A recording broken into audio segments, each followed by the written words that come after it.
ખાસ નમસ્કાર, જય શ્રી કૃષ્ણ, જય શ્રી રામ, જય Swaminarayan and a very good evening.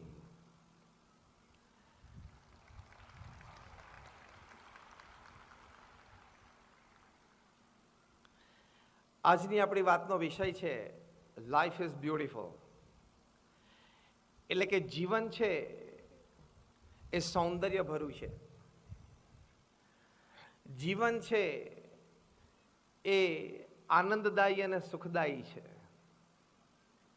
જે હકીકત છે, જે વાસ્તવિકતા છે, આપણે ભલે દરેક ક્ષણે નહીં પણ અનેક વખત જીવનમાં દિવસ દરમિયાન આપણે એનો અનુભવ તો કરીએ છીએ.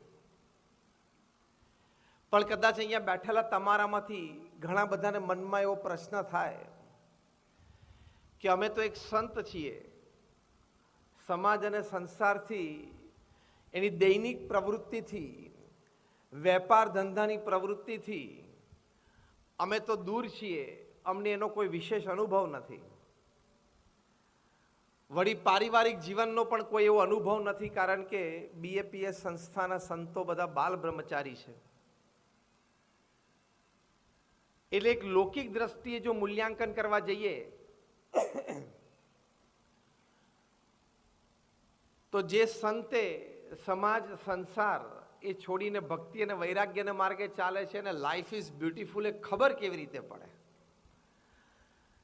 એનો અંદાજ કેવી રીતે આવે અને એ વિષયક વાત કેવી રીતે કરી શકે, સમજી શકે કે સમજાવી શકે. પણ એક બહુ જ સુંદર વાત આ કોરોના કાળ દરમિયાન એક પુસ્તક મેં વાંચ્યું. પુસ્તકનું નામ હતું $1 ટ્રિલિયન કોચ. $1 મિલિયન કોચ નહીં, $1 બિલિયન કોચ નહીં, $1 ટ્રિલિયન કોચ. આ પુસ્તકમાં એક ફૂટબોલર અને ફૂટબોલ કોચ ત્યાર પછી જેમનું નામ બિલ કેમ્બેલ, એમણે અમેરિકામાં સિલિકોન વેલીમાં IT એક્ઝિક્યુટિવ્સને કેવી ટ્રેનિંગ આપી છે એ વિષયક વાતો લખેલી છે. હવે આ બંને ક્ષેત્ર વચ્ચે આપણને ક્યારેય કોઈ દિવસ કોઈ સંબંધ દેખાય નહીં. ફૂટબોલ અને IT વચ્ચે કોઈ સંબંધ ખરો? હા કે ના? કોઈ રીતે કોઈ સંબંધ દેખાતો નથી. પણ this book contains the details કે how a footballer trained IT executives. અને સામાન્ય IT એક્ઝિક્યુટિવ્સ નહીં, ગૂગલ કંપનીના માલિક લેરી પેજને ટ્રેનિંગ આપી ફૂટબોલર બિલ કેમ્બેલે. ગૂગલ કંપનીના vice president products Eric Smith, એને પણ ટ્રેનિંગ આપી ફૂટબોલર બિલ કેમ્બેલે. સિલિકોન વેલીની એક બીજી મોટી IT કંપની, એના એક સિનિયર એક્ઝિક્યુટિવ જોનાથન રોઝનબર્ગ, એને પણ ટ્રેનિંગ આપી આ ફૂટબોલર બિલ કેમ્બેલે. એટલે ટ્રેનિંગ લેનાર વ્યક્તિઓ પણ કોઈ IT ક્ષેત્રમાં સામાન્ય નહોતા કે BIT થયા હોય ને તાજો નવો હોય ને પ્રાઇવેટ કોલેજમાંથી ગ્રેજ્યુએટ થયો ને 55% કોમ્પ્યુટરમાં એડમિશન લઈ આવે એવા નહોતા. ટોકિંગ ઓફ ગૂગલ, તો એ લોકોએ આ પુસ્તકમાં પોતાના અનુભવો લખ્યા છે કે અમને બિલ કેમ્બેલે શીખવાડ્યું શું, અમે એની પાસેથી શું શીખ્યા. તો બહુ જ સરસ વાત આ $1 ટ્રિલિયન કોચ પુસ્તકમાં લખાણી છે કે તમારે કોઈને કોચિંગ આપવું હોય, ટ્રેનિંગ આપવી હોય તો એ કંપનીના પ્રોડક્ટ વિશે જાણવાની તમારે કોઈ જરૂર નથી. એ કંપનીના મેન્યુફેક્ચરથી માંડીને સેલ્સ સુધીના સ્ટ્રક્ચર જાણવાની તમારે કોઈ જરૂર નથી. એ કંપનીની સેલ્સ અને માર્કેટિંગ પોલિસી વિશે તમારે જાણવાની કોઈ જરૂર નથી. તો આપણને આશ્ચર્ય થાય ને કે આ બધું જાણવાની જરૂર ના હોય તો પછી એ કંપનીના એક્ઝિક્યુટિવ્સને ટ્રેનિંગ શું આપી.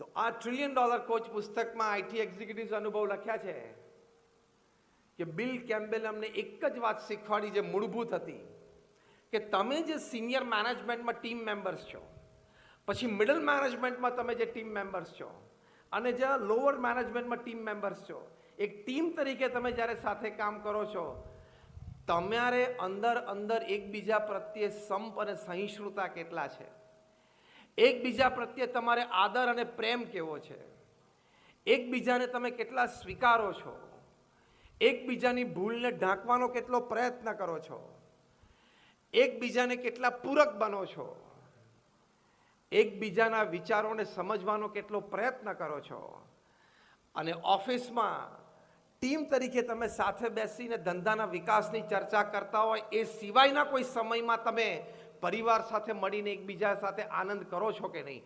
આટલી જ વાતો અમને બિલ કેમ્બેલે શીખવાડી. કારણ કે બિલ કેમ્બેલે અમને એવું કીધું કે ફૂટબોલમાં skills are important, more important is team work and coordination. The same applies in your business. બિઝનેસમાં પણ વ્યક્તિગત રીતે આવડત, હોશિયારી, બુદ્ધિમત્તા, અનુભવની કિંમત ખૂબ છે, પણ એના કરતાં પણ મોટી કિંમત છે ટીમ વર્કની. ટીમ વર્ક યોગ્ય હોય તો બિલ કેમ્બેલે આઈટી એક્ઝિક્યુટિવ્સને એવું શીખવાડ્યું, product is a byproduct, sales is a byproduct, marketing is a byproduct. એ જાતે ખીલશે, ખુલશે અને તમને લાભ થશે. હવે એક ફૂટબોલર છે એ આઈટી એક્ઝિક્યુટિવ્સને ટ્રેનિંગ આપી શકતો હોય તો બીએપીએસ સ્વામિનારાયણ સંસ્થાના સંતો ભગવાન સ્વામિનારાયણ વખતથી એક સ્વામિનારાયણીય પ્રણાલિકા છે કે સમાજની વચ્ચે રહે છે, ઘરે ઘરે ફરે છે, પરિવારના પ્રશ્નોને સાંભળે છે અને સમજવાનો પ્રયત્ન કરે છે, અને એમાં ચર્ચા કરીને ઉકેલ આપવાનો પ્રયત્ન કરે છે. તો પછી એમને પણ કંઈક ટ્રેનિંગ અને કોચિંગ આપવાનો અધિકાર તો કુદરતી આવી જાય છે ને. If a footballer can coach an IT executive, saints of BAPS can definitely tell you a couple of things. અને એનાથી મોટી વાત, અમારા ગુરુ પ્રમુખ સ્વામી મહારાજ જેમનો જન્મ શતાબ્દી મહોત્સવ હમણાં અમદાવાદમાં ખૂબ ધામધૂમપૂર્વક 1 મહિનાનો ઉજવાણો. 30 દિવસમાં 1,21,00,000 લોકો આવ્યા, રોજના 4 લાખ લોકો આવ્યા. 15 જેટલા પ્રદર્શનો અને લાઈવ પ્રેઝન્ટેશન્સ હતા. 80,000 સ્વયંસેવકોએ નિસ્વાર્થ ભાવે સેવાઓ કરી. હુઝ ઓફ ઇન્ડિયા ત્યાં પરમ પૂજ્ય મહંત સ્વામી મહારાજના દર્શન આશીર્વાદ માટે આવ્યા. એ પ્રમુખ સ્વામી મહારાજનો જે અનુભવ એ તમારી સાથે આજે શેર કરવાનો છે. You can share ideas, that is fine. You can share project planning, that is fine. You can share creativity, that is fine. But more important, you share experiences. તમે અનુભવ શેર કરો એ બહુ મોટી વાત છે. તો પ્રમુખ સ્વામી મહારાજને જનજીવનનો અનુભવ, જનમાનસનો અનુભવ, જન પ્રકૃતિનો અનુભવ એ જે કક્ષાએ હતો એ અત્યારે કદાચ 750 કરોડની પ્રજામાં પૃથ્વી ઉપર કોઈને નથી. પ્રમુખ સ્વામી મહારાજ એમના જીવનકાળ દરમિયાન દુનિયાના 60 દેશોમાં 18,000 ગામો અને શહેરોમાં ફર્યા. અહીંયા આપણામાંથી કોઈ એવું બેઠું નથી જે 18,000 ગામો અને શહેરોમાં ગયા હોય અથવા જશે. Am I right or wrong? Raise your hands if you say yes. જો બધા હાથ ઊંચો કર્યો. પ્રમુખ સ્વામી મહારાજને લોકો વ્યક્તિગત પ્રશ્ન હોય, પોતાનો પારિવારિક પ્રશ્ન હોય, વ્યવસાયિક પ્રશ્ન હોય, એની માટે પત્ર લખતા. એવા 7.5 લાખ પત્રોના લેખિત જવાબ પ્રમુખ સ્વામી મહારાજ આપ્યા છે. At an unbelievable average of reading and answering more than 70 letters a day without a Sunday for 45 years. 45 વર્ષ સુધી રોજના 70 પત્રો પ્રમુખ સ્વામી મહારાજે વાંચ્યા અને એનો ઉત્તર આપ્યો છે. અને ઉત્તર ફક્ત આશીર્વાદ નહીં, સ્પષ્ટ અને સચોટ નિર્ણય, માર્ગદર્શન, આશ્વાસન અને આશીર્વાદ. Responsible answering. અને આજે તમને સમાજમાં એક પણ એવી વ્યક્તિ નહીં મળે કે મેં પ્રમુખ સ્વામી મહારાજને પત્ર લખેલો, મારા પ્રશ્નનું સમાધાન પ્રમુખ સ્વામી મહારાજે મને લેખિત સ્વરૂપમાં આપ્યું, એ સમાધાન પ્રમાણે હું ચાલ્યો, હું આજે દુઃખી છું, એવો એક પણ વ્યક્તિ તમને નહીં મળે. કેટલો જનમાનસ, જન પ્રકૃતિને એમને અનુભવ. પોતે સવાર બપોર સાંજ વ્યક્તિગત મુલાકાત આપતા. એમના જીવનકાળ દરમિયાન એમણે 40 લાખ એટલે કે 4 મિલિયન લોકોને વ્યક્તિગત મુલાકાત આપી, એમની સાથે વાર્તાલાપ કર્યો, એમનો પ્રશ્ન સાંભળ્યો, સમાધાન કરી આપ્યું. તમારામાંથી પણ ઘણા બધા બેઠા હશે જે પ્રમુખ સ્વામી મહારાજને વ્યક્તિગત મળ્યા હશે. Just rays your hands. તમે પ્રમુખ સ્વામી મહારાજને વ્યક્તિગત મળ્યા હોય તો સેંકડોની સંખ્યામાં આપણે હાથ ઊંચા કર્યા. 3.5 લાખ ઘર, ફેક્ટરી કે ઓફિસમાં એ જાતે ગયા, પધરામણી કરી, લોકોને સંસ્કૃત કરવા માટે, નિર્વ્યસની કરવા માટે, સંતાનોને તમે શિક્ષણ માટે સ્કૂલે મોકલો એ પ્રેરિત કરવા માટે. આ સ્ટેટિસ્ટિક્સ માઇન્ડ બોગલિંગ છે. This is beyond the can of human intelligence. માણસની બુદ્ધિમાં ન બેસે એવા આંકડા છે. અને સાથે સાથે હવે બધા સાંભળજો, તમે બધા અહીંયા અંકલેશ્વરના આગેવાનશ્રીઓ બેઠા છો, તમારે અહીંયા નાના મોટા વેપાર ધંધા છે, નાની મોટી મેન્યુફેક્ચરિંગ યુનિટ્સ છે. તમે જ્યારે દેશના આર્થિક તંત્રને અને રોજગારને બહુ જ મોટો ટેકો આપી રહ્યા છો,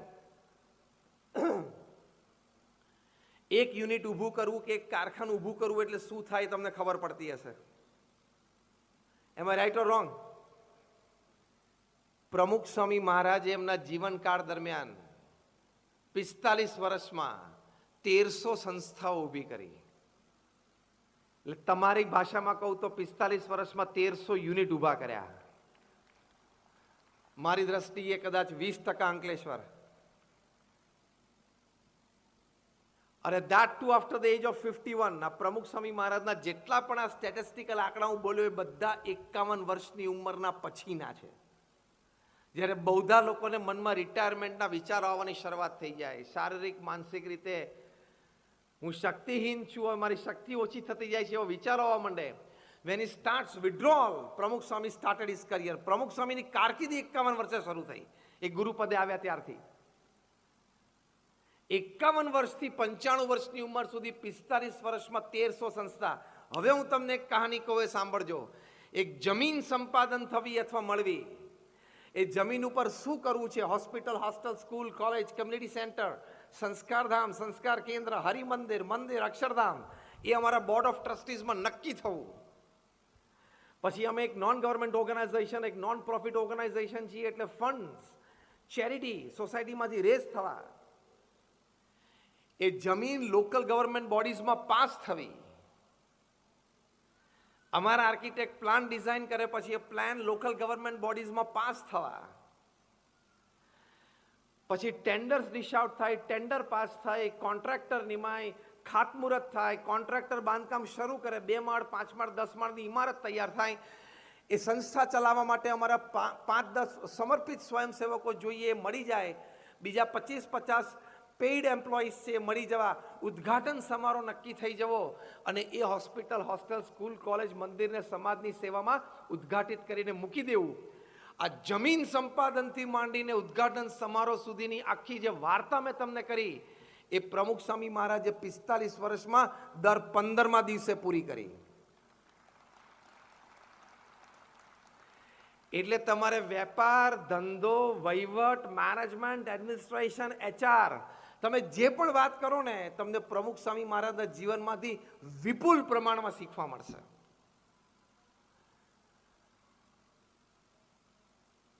દર 15મા દિવસે એક સંસ્થા સમાજને ભેટ આપવી એટલે શું, અને એ પણ 45 વર્ષ સુધી સાતત્ય જાળવવું એટલે શું, અને એ પણ 51 થી 95 વર્ષની ઉંમરની એ કારકિર્દી દરમિયાન કરવું એટલે શું.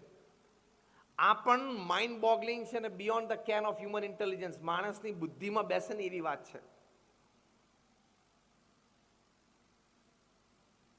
તો એમણે આપણને લાઈફ ઇઝ બ્યુટીફુલ, જીવન સુંદર છે, આનંદદાયી છે, સુખમય છે, જીવનમાં પૂર્ણ સંતોષ પ્રાપ્ત કરી શકાય છે, એ સંબંધી સુંદર વિચારો આપ્યા છે.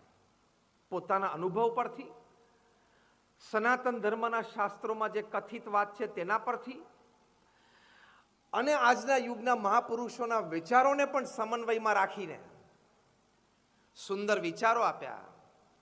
સુંદર કર્તૃત્વ શક્તિ સંબંધી આવડતો આપી. પ્રમુખ સ્વામી મહારાજ એમના જીવનમાંથી આપણને અભિગમો શીખવાડ્યા. વાર્તાલાપથી માંડીને વર્તણૂક સુધી આપણે શ્રેષ્ઠતા પ્રાપ્ત કરી શકીએ એવી વાતો એને આપણને સમજાવી. Which is a rich treasure. એ આપણી માટે બહુ મોટો અમૂલ્ય ખજાનો છે. તો લાઈફ ઇઝ બ્યુટીફુલ, જીવન ખૂબ સુંદર છે. આનંદદાયી અને સુખમય છે, પણ કન્ડિશન્સ એપ્લાય. તમે કોઈ જાહેરાત આપો છો તો બાજુમાં એસ્ટ્રિક સાઇન હોય છે ને. તમે કોઈ એન્જિનિયર જોઈએ છે, પછી બાજુમાં એસ્ટ્રિક સાઇન, નીચે વાંચે એટલે ખબર પડે 3 વર્ષનો અનુભવ જોશે. કારણ કે ઉપર તમે ટાઇટલમાં જ લખો સીધું 3 વર્ષના અનુભવી જે એપ્લાય કરું તો એડવર્ટાઇઝમેન્ટ ન વાંચે. પહેલાં તો બધા એડવર્ટાઇઝમેન્ટ વાંચે એવું તમે ઈચ્છો છો, પછી પેલી ફૂદડી આવે નીચે. નીચે લખ્યું કન્ડિશન્સ એપ્લાય. એમ life is beautiful, conditions apply, you must know how to live it. જીવન સુખમય અને સુંદર છે, કન્ડિશન્સ એપ્લાય, આપણને જીવતા આવડે તો. બાકી આ 70-80 વર્ષનું જીવન છે, 5-10 પ્લસ માઇનસ ભગવાનની ઈચ્છાથી. પૃથ્વી ઉપરથી રોજના 1.5 લાખ માણસો વિદાય લે છે. 24 કલાકમાં 1.5 લાખ એટલે 86,400 સેકન્ડમાં 1.5 લાખ એટલે દર 2 સેકન્ડે 3. આપણે આ પ્રવચનની શરૂઆત કરી લગભગ 15 મિનિટ થઈ.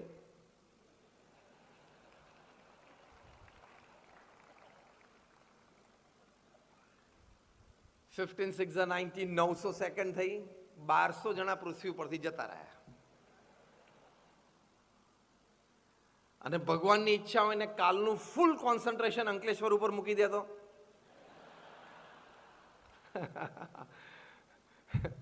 ફૂલ પિકઅપ અંકલેશ્વરમાંથી રાખે તો આપણાથી કાંઈ થઈ શકે એમ છે? હા કે ના? Before that moment comes, make your life beautiful. એક ક્ષણ આવી જાય એ પેલા જીવન જીવી લેવું. બીજું બધું ઓછું વધતું થયું કે ના થયું, આપણે આપણી મરણ પથારીએ હોય ત્યારે છાતી ઉપર હાથ મૂકીને એટલું તો કહી શકવા જોઈએ ને પોતાની જાતને, yes I lived my life, હું મારું જીવન જીવ્યો. એટલો તો સંતોષ થવો જોઈએ કે નહીં? એ સંતોષ ના થયો તો પછી મન એમ કે ધક્કો ખાધો. શું કે? ભલે અંકલેશ્વરમાં 2 કારખાના ચલાયા તો ધક્કા જેવું થઈ જાય. તો લાઈફ ઇઝ બ્યુટીફુલમાં પ્રથમ અગત્યની વાત છે વિચારોની સ્પષ્ટતા, વિચારોની સ્વચ્છતા, વિચારોની દ્રઢતા, વિચારોની કાયમિતતા, એટલે કે શાશ્વતતા. સ્પષ્ટતા, સ્વચ્છતા અને શાશ્વતતા આ વિચારોની જોઈએ જ. અંગ્રેજીમાં એક કહેવત છે, man at the end of the day is a bundle of his own thoughts. સાંજ પડે તમે માણસ કેવો બની જાય? આખા દિવસ જે વિચાર કર્યો એ બની જાય. And at the end of the day, at the end of his life, he is a bundle of his own thoughts throughout the life. અને જીવનના અંતે આપણે આખા જીવનમાં જેવા વિચાર કર્યા હોય એવા આપણે બની જઈએ. હલકા નબળા વિચારો કરીએ એટલે માણસ હલકો અને નબળો રહે. આપણી પાસે કોઈ સંસાધનો ના હોય, ખિસ્સામાં 1 રૂપિયો ના હોય, 2 માણસનો પણ બજારમાં સહકાર ના હોય, અને 5 પ્રશ્નો માથા ઉપર સવારથી જજુમતા હોય, તોય વિચારો મોટા કરવા એ જન્મસિદ્ધ અધિકાર છે આપણો. વિચારો હંમેશા સબળ રાખવા અને મોટા રાખવા. વિચારો પરિપક્વ થાય, એ ક્રિયામાં પરિવર્તિત થાય, એનો લાભ આપણને મળે. એક ક્ષણ તો જ્યારે આવવાની હશે ત્યારે આવશે. આજે વિચાર કરવો એ તો મારા હાથની વાત છે. યસ ઓર નો? અને પૃથ્વી પર જે કંઈ નાની મોટી ક્રિયાઓ થઈ છે, જે કોઈ વ્યક્તિઓ નાની મોટી રીતે આગળ વધ્યા છે, એના પાયામાં પ્રથમ તો એક વિચાર હતો ને. એ વિચાર વાત રૂપે 2-5 પાસે એને પ્રકાશિત કર્યો. એમાંથી આઈડિયાઝ આવ્યા, એમાંથી સર્જન થયું અને એમાંથી સફળતા મળી. તો વિચાર એ અગત્યની વાત છે. વિચારથી ઘડતર થાય છે. જો કોલસો, ગ્રેફાઇટ અને હીરો એટલે ડાયમંડ, ત્રણેય કોલના બનેલા છે, એટલે કાર્બનના બનેલા છે. કાર્બન એટમ એ હેફેઝાર્ડ ગોઠવાઈ જાય આમ આડોઅવળું એટલે કોલ બની જાય, કોલસો. એના એ જ કાર્બન એટમ એ હેક્ઝાગોનલ સ્ટ્રક્ચર, જે કેમિસ્ટ્રી ભણ્યા હશો ને ખબર હશે, હેક્ઝાગોનલ સ્ટ્રક્ચરે ગોઠવાય એટલે ગ્રેફાઇટ બની જાય. અને એના એ જ કાર્બન એટમ ટેટ્રાહેડ્રલ સ્ટ્રક્ચરે ગોઠવાય એટલે એ આઇટમ ડાયમંડ બની જાય. કોલ એટલે કોલસો, ગ્રેફાઇટ અને ડાયમંડ સગા ભાઈઓ છે. સગા ભાઈઓ કરતા પણ આગળ એ ટ્રિપલેટ્સ છે. કોલસો, ગ્રેફાઇટ અને ડાયમંડ ત્રણેય સગા ભાઈઓ છે અને ટ્રિપલેટ્સ છે, સાથે જ જન્મેલા છે. પણ એક કોલસો છે, એક હીરો છે. આટલા નાના હીરામાં ટ્રક ભરીને કોલસો આવે. બાકી છે બંને સગા ભાઈઓ, હા, અને જોડવા ભેગા જન્મેલા છે. બંનેના સ્ટ્રક્ચરમાં કાર્બન અને કાર્બન સિવાય કાંઈ નથી. છતાં એકની કિંમત એ વિશ્વ કક્ષાએ બોલાય અને બીજાને ટન બંધમાં રોજ બાળી નાખે. એનું કારણ શું? એનું કારણ એક જ છે, ધ ઇન્ટરનલ ડિઝાઇન. અહીંયા કઈ ડિઝાઇન છે ને એની ઉપર તમારી કિંમત છે. ભગવાને બધાને મનુષ્ય જીવન અને મનુષ્ય દેહ આપ્યું છે. બધાના લોહીનો કલર પણ લાલ જ છે. બધાને વિચારની શક્તિ પણ આપી છે, કાર્યશક્તિ પણ આપી છે. પણ એનો કેવો અને કેટલો ઉપયોગ કરે છે એની પરથી આપણે કાં તો કોલસો બનીએ, કાં તો ગ્રેફાઇટ બનીએ, કાં તો ડાયમંડ બનીએ. Choice is hours. અંગ્રેજીમાં કહેવત છે, make a good choice so you stand a good chance for a great change in your life. Structure કેવી રીતે ગોઠવવું આપણું એ આપણા હાથની વાત છે. અને એ સ્ટ્રક્ચર એટલે વિચારો. જાપાનમાં એક કાર્પ નામની માછલી થાય છે. એને જાપાનીઝ કાર્પ કહે છે, કોઈ એને કોઈ પણ કહે છે. એની એક જબરી વિશેષતા છે. એ કાર્પ માછલી છે, જન્મે તો બહુ જ નાની હોય, અડધા વેઢા જેવડી હોય. પણ જો તમે એને બાથરૂમનું જે આપણું બકેટ હોય છે ને, ટબ બાથરૂમમાં, એમાં તમે એને મૂકી દો તો એના આખા જીવનકાળ દરમિયાન 2 થી 3 ઇંચ મોટી થાય. એની એ જ કાર્પ માછલી જન્મે એટલે તમે એને મોટા પાણીના ટાંકામાં મૂકી દો અથવા કૂવામાં મૂકી દો તો એના જીવનકાળ દરમિયાન એ 12 થી 16 ઇંચ મોટી થાય. એની એ જ કાર્પ માછલી જન્મે, તમે જો એને વિશાળ તળાવમાં મૂકી દો તો એ 3 ફૂટ સુધી મોટી થાય. એની એ જ માછલી છે, એ જ ડીએનએ છે, એ જ જીન્સ છે.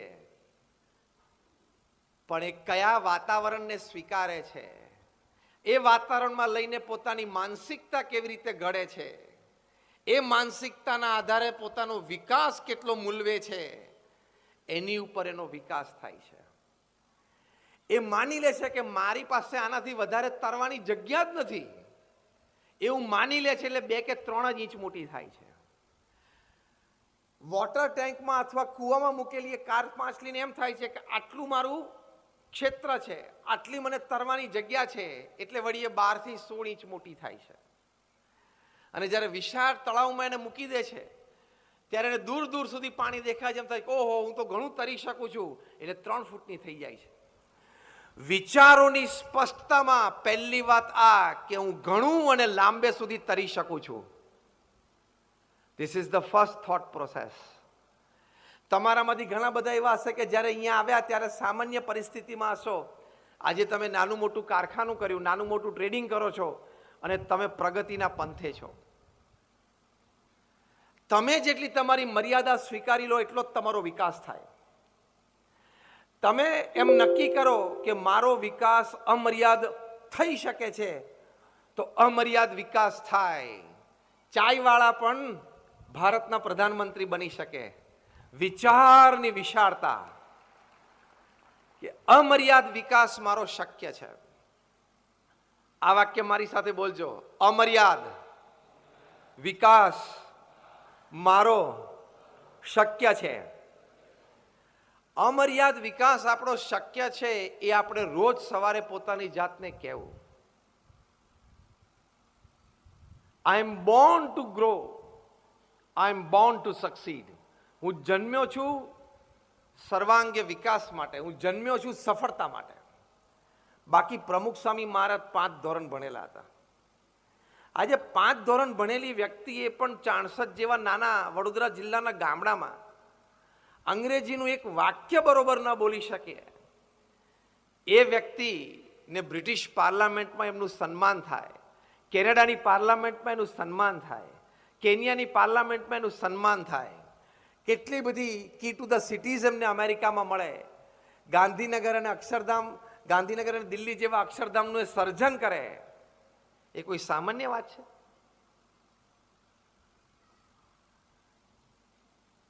એટલે પહેલી અગત્યની વાત છે વિચારો હંમેશા મોટા કરવા,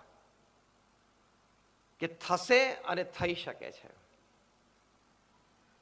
અંગ્રેજીમાં એક કહેવત છે, સો અ thought reap an act, sow an act reap a habit, sow a habit reap a character, sow a character reap a destiny. એટલે કે તમે જેવા વિચાર કરશો એવી તમારી ક્રિયાઓ થશે. એ ક્રિયાઓ તમે ગ્રેજ્યુઅલી કરતા થશો એટલે તમારી આદતો બનશે. એ આદતો તમે રેગ્યુલર રીતે જીવનમાં કરશો એટલે એ તમારું ચારિત્રનું ઘડતર કરશે. અને એવું જે ચારિત્ર એ તમારું ડેસ્ટિની એટલે પ્રારબ્ધ અને ભવિષ્ય ઘડશે. એટલે વિચારો મોટા અને અમર્યાદ કરવા. પણ સાથે સાથે એ વિચારોમાં સાત્વિકતા જોઈએ તો લાઈફ ઇઝ બ્યુટીફુલ. એ વિચારોમાં સ્વાર્થીપણું ન જોઈએ તો લાઈફ ઇઝ બ્યુટીફુલ. એ વિચારોમાં અન્યને અડચણરૂપ ન થવાય એવી ભાવના જોઈએ તો લાઈફ ઇઝ બ્યુટીફુલ. એ વિચારોમાં અન્યને મદદરૂપ થવાની ભાવના હોય તો લાઈફ ઇઝ બ્યુટીફુલ. અમર્યાદ અને મોટા વિચાર હોય પણ દુષ્ટ વિચારો હોય તો એ કોઈ કામના નથી. એ આપણને પણ નુકસાન કરે, પરિવારને પણ કરે, સમાજને પણ કરે અને દેશને પણ કરે અને લાંબા સમયે માનવતાને પણ એ નુકસાન કરે. એટલે don't be an evil genius. વિચારોમાં સાત્વિકતા જોઈએ. પ્રમુખ સ્વામી મહારાજને એક વખત પૂછ્યું કે કયો વિચાર તમારા અંતરમાં હંમેશા રહે છે? એમણે કહ્યું કે જે વિચાર મને ક્યારેય નથી આવ્યો હું કહું, and that was more interesting. કે કયો વિચાર મને ક્યારેય નથી આવ્યો? પ્રમુખ સ્વામી મહારાજે કહ્યું, કોઈનું પણ અહિત થાય એવો વિચાર મને જીવનમાં ક્યારેય નથી આવ્યો. જો આ વિચારોની સાત્વિકતા, એમ આપણે અમર્યાદ ને મોટા વિચારો કરીએ પણ એમાં સાત્વિકતા હંમેશા રાખવી. કારણ કે આમે કોઈના પ્રત્યે તમે કુભાવ રાખો, કોઈના પ્રત્યે તમે ઈર્ષાભાવ રાખો, તમારા સ્પર્ધક પ્રત્યે એ પાછો પડે તો મારો ધંધો વધે એવો ભાવ રાખો, એ તમારા વિચારવાથી, તમારા કહેવાથી થવાનું નથી. આ માનો છો તમે? યસ ઓર નો? દરેક વ્યક્તિ પોતાનું પ્રારબ્ધ લઈને આવે છે અને પોતાના પુરુષાર્થ પ્રમાણે પ્રાપ્તિ કરે છે. તો તમારા એટલે કે આપણા સૌના ઈર્ષા ભાવથી કે સ્પર્ધાત્મક ભાવથી કોઈકનું ખરાબ ઈચ્છું, એનાથી એનું ખરાબ થવાનું જ નથી. આપણું મન અને બુદ્ધિ બગડવાના છીએ. જેમ આપણે સૂર્ય સામે ધૂળ નાખીએ તો સૂર્યને તો એ ધૂળ પહોંચવાની નથી, ડાઘો પડવાનો નથી, એ આપણી ઉપર પડવાનો છે. સ્પર્ધાત્મક જીવનમાં હંમેશા રહેવું તો પ્રગતિ થાય, પણ સ્પર્ધામાં હું આગળ નીકળું એ વિચાર રાખવામાં પણ વાંધો નથી, પણ સ્પર્ધામાં મારો સ્પર્ધક પાછો પડે, એને નુકસાન થાય એ રીતે હું આગળ વધું, એ હીનતા કહેવાય. એ મનુષ્યના વિચાર ન કહેવાય, એ પશુ વિચાર કહેવાય. આ વાત મૂળભૂત છે. વિચારોની સાત્વિકતા અત્યંત આવશ્યક છે. તો એ બીજી અગત્યની વાત છે વિચારો સંબંધી. પછી જ્યારે વિચારોમાં એક ધ્યેય બંધાણો હોય કે આપણે આ કરવું છે, તો એની માટે પ્રમુખ સ્વામી મહારાજ એક સરસ વિચાર આપતા, જે એ એમના ગુરુ શાસ્ત્રીજી મહારાજ જે BAPS સંસ્થા જેમણે સ્થાપી એમની પાસેથી શીખેલા. બહુ જ સરસ વિચાર છે, સાંભળજો. પ્રમુખ સ્વામી મહારાજ કહેતા કે કોઈ પણ કાર્ય શરૂ કરતા પહેલા 100 વાર વિચાર કરવો, એના પ્રોઝ અને કોન્સ વિચારવા, લાભ અને ગેરલાભ વિચારવા. પણ એકવાર 100 વાર વિચાર કર્યા પછી નક્કી કરીએ કે આપણે આ કામ કરવું છે, તો એ કામ આદરવું, અને પછી 100 વિઘ્ન આવે ને તો પણ ઊભા નહીં રહેવાનું. આને કહેવાય વિચારોની દ્રઢતા, પ્રબળ વિચારધારા રાખવી.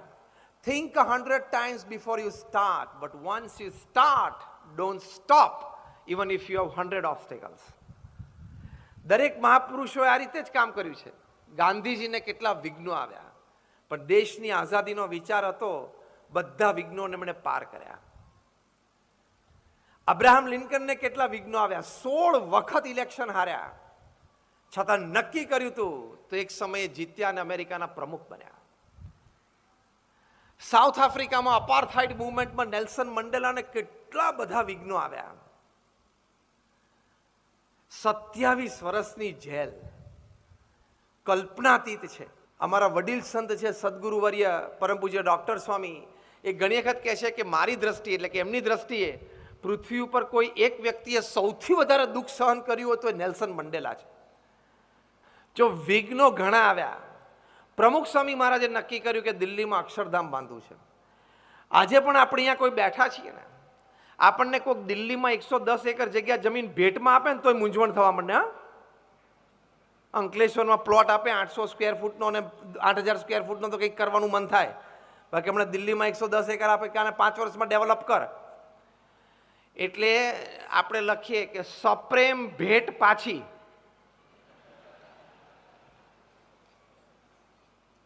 દિલ્હી જેવા શહેરમાં, એ પણ યમુના નદીના કિનારે, એ પણ 110 એકર જગ્યા, એ પણ આજથી 23 વર્ષ પહેલા 2000ની સાલમાં પ્રાપ્ત થઈ, અને 5 વર્ષમાં એ ડેવલપ કરવી, every square inch of land develop કરવી, એ પણ આરસીસીની પણ પથ્થર, અને પથ્થરમાં પણ એક કલાકૃતિવાળો, અને એ પણ non residential non commercial project, બાંધીને વેચવાનો નહોતો એવો પ્રોજેક્ટ 80 વર્ષની ઉંમરે ચાલુ કરવો અને 85 વર્ષની ઉંમરે પૂરો કરવો, એ કોઈ સામાન્ય વિચારની પ્રબળતાથી ના થાય.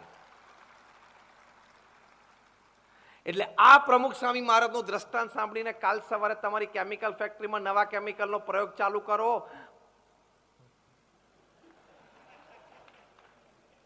કાલે સવારે એક નવા પ્રોડક્ટનું R&D ચાલુ કરો. 80 વર્ષે પ્રમુખ સ્વામી મહારાજ કરી શકતા હોય, 85 વર્ષે ઉદ્ઘાટન કર્યું, એના 2 વર્ષ પછી 87 વર્ષની ઉંમરે અમેરિકામાં ડબલ ધ સાઇઝ 265 એકર ઉપર અક્ષરધામની શરૂઆત કરી. અને હમણાં આ ઓક્ટોબરમાં 6-8 મહિના પછી અમારા ગુરુહરિ મહંત સ્વામી મહારાજ અમેરિકા પધારીને એ સ્વામિનારાયણ અક્ષરધામ રોબિન્સવિલનું ઉદ્ઘાટન કરશે. 265 એકર ફૂલ્લી ડેવલપ જગ્યા. એટલે તો પ્રમુખ સ્વામી મહારાજ અને મહંત સ્વામી મહારાજ આટલું વિચરણ કર્યું. આજે મહંત સ્વામી મહારાજની ઉંમર 90 વર્ષની છે. આજથી 26 વર્ષ પહેલા એમનું બાયપાસ ઓપરેશન થયેલું છે. 90 વર્ષની ઉંમરે રોજ 2.5 થી 3 કલાકની વહીવટી મીટિંગ, પ્રત્યક્ષ અથવા વિડીયો કોન્ફરન્સિંગ, રોજના 70 થી 100 ઇનકમિંગ પત્રોના ઉત્તર આપવાના, રોજના લગભગ 100 થી 150 વ્યક્તિઓને મુલાકાત આપવાની, રોજના 35 થી 50 incoming outgoing phone call attend કરવાના, અને તો પણ તમને આખો દિવસે સ્ફૂર્તિમાં દેખાય. એટલે ભગવાને આપણા સૌમાં અમાપ શક્તિ મૂકેલી છે, તો એ શક્તિનો આપણે ઉપયોગ કરવાનો. એટલે પહેલા આપણે વિચારો નિસ્પષ્ટતા, પછી વિચારોની સ્વચ્છતા,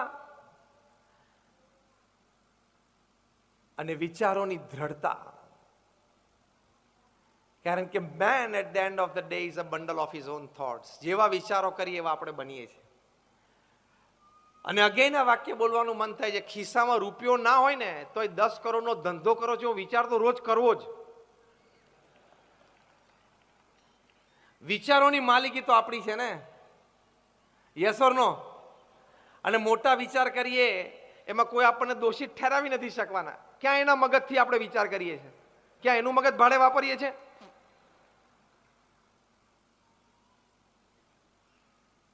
આવા વિચારોથી આપણે જીવીએ તો લાઈફ ઇઝ બ્યુટીફુલ. સુંદરતા ભર્યું આપણું જીવન થઈ જાય. કારણ કે વિચારોમાં એટલી બધી તાકાત છે કે દૈહિક પ્રતિકૂળતાઓ હોય, વ્યવહારિક પ્રતિકૂળતાઓ હોય, એની વચ્ચે વિચારો જો પોઝિટિવ હોય તો માણસ સબળ બની શકે છે. એટલે always become a prosperity thinker, never ever become a poverty thinker. સમૃદ્ધતા વિચારવાની, ગરીબાઈ નહીં વિચારવાની. પ્રોસ્પેરિટી થિંકર શું વિચારે? રસ્તો છે, કાલે સવારે આ પ્રશ્નનું સમાધાન મળવાનું છે, કાલે સવારનો સૂર્યોદય થશે ને હું મારા બેડરૂમનો દરવાજો ખોલીશ, બારી ખોલીશ, ત્યારે જે પહેલા કિરણો અંદર આવશે, those are going to be rays of hope. એ આશાના કિરણો છે. કાલે સવારે મને કોઈક વ્યક્તિ મળશે જે મને મદદરૂપ થશે. બી ઓપ્ટિમિસ્ટિક, આશાવાદી થવાનું. પોવર્ટી થિંકરોએ શું વિચારે? મરી ગયા, નહીં થાય, મદદ નથી મળતી, શું થશે, અંધારું દેખાય છે. અને આપણી ગુજરાતી ભાષામાં સૌથી ભયંકર શબ્દ આ છે, લે.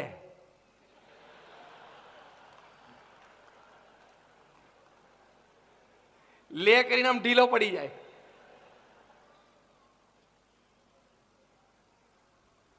પછી બીજો પાછો એવો નબળો શબ્દ છે,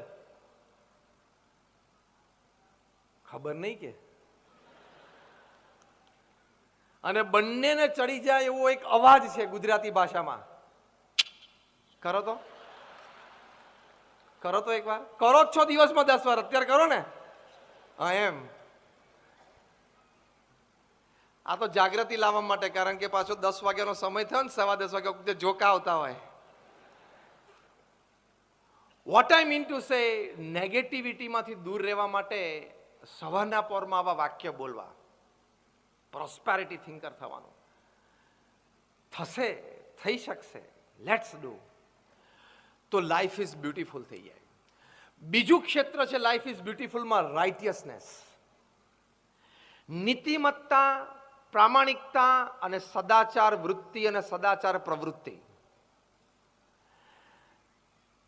જો આપણે નૈતિક અને પ્રામાણિક જીવન જીવીએ તો દુનિયાની કોઈ તાકાત નથી આપણને હરાવી શકે અને પાછા પાડી શકે.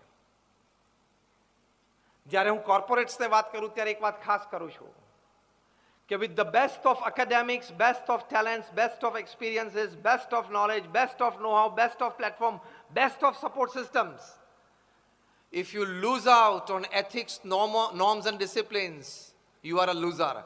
અને બીજી બાજુ લેસ ઓન એકેડેમિક્સ, ભણતર ઓછું હોય, કળા ઓછી હોય, આવડત ઓછી હોય, સપોર્ટ સિસ્ટમ ઓછી હોય, પ્લેટફોર્મ સારું ન મળતું હોય, સોશિયલ સર્કિટ પાવરફુલ ના હોય, ફિનાન્સ ના હોય, પણ નીતિમત્તા અને પ્રામાણિકતા તાકાતવાળા હશે ને તો પ્રગતિ છે ને છે જ.